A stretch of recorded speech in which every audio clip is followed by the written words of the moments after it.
air terjun yang indah seperti ini dan bisa terpublikasikan yang lebih besar nanti sampai ke internasional, impact-nya apa? Nanti akan hadir orang untuk hadir ke sini.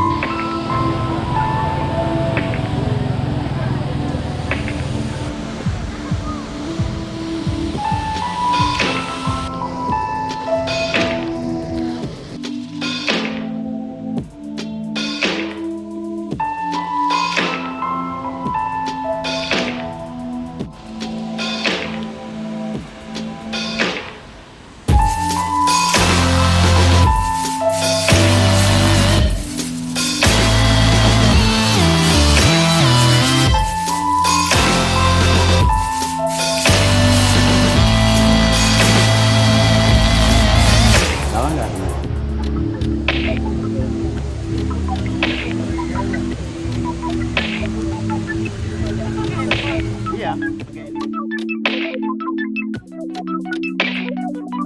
Kegiatan yang sangat penting ya dan sangat berkesan dari adik-adik mahasiswa, juga dari calon-calon jurnalis ini ya bisa mendapatkan pembekalan.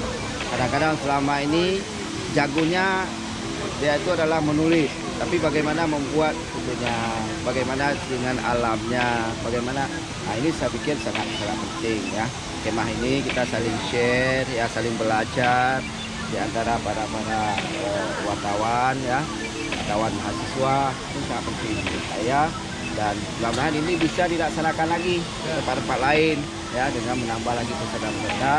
Kita inginkan bahwa nanti juga di Aceh ini lahir para jurnalis-jurnalis yang hebat-hebat.